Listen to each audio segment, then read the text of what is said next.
ये कहानी एक सैनिक की है जो वियतनाम में युद्ध के लिए गया था। युद्ध समाप्त होने के बाद जब उसने घर लौटने की बारी आई तो उसने अपने माता पिता को सैनिक फ्रांसिस्को से फ़ोन किया। माँ और पिता उनसे बोला, पिताजी मैं घर आ रहा हूँ, लेकिन घर आने से पहले मुझे आपसे एक बात पूछनी है। मेरा एक दोस्त है जिसे मैं साथ घर लाना चाहता हूँ, क्या मैं उसे घर ला सकता हूँ? के पिताजी बोले, बिल्कुल बेटा, यह भी कोई पूछने की बात है, हमें तुम्हारे दोस्त से मिलकर बहुत खुशी होगी। माता पिता ने जवाब दिया।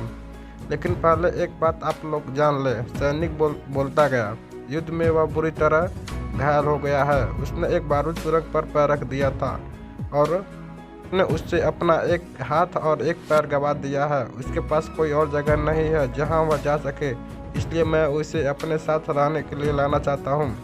उसकी आवाज़ सुनकर उसकी माँ बोली, बेटा तुम्हारे दोस्त के बारे में जानकर हमें बहुत दुख हुआ।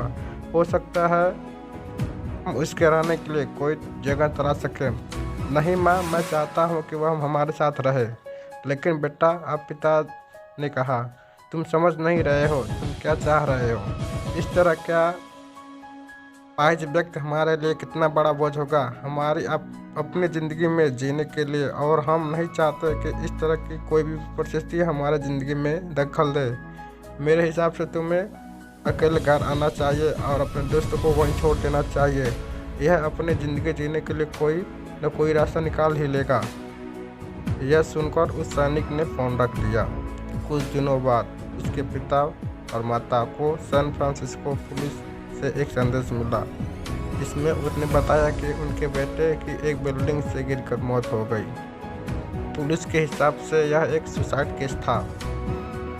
दुखी माता पिता ने तुरंत सैन फ्रांसिस्को के लिए फ्लाइट बुक करा दी और वहां पहुंच गए।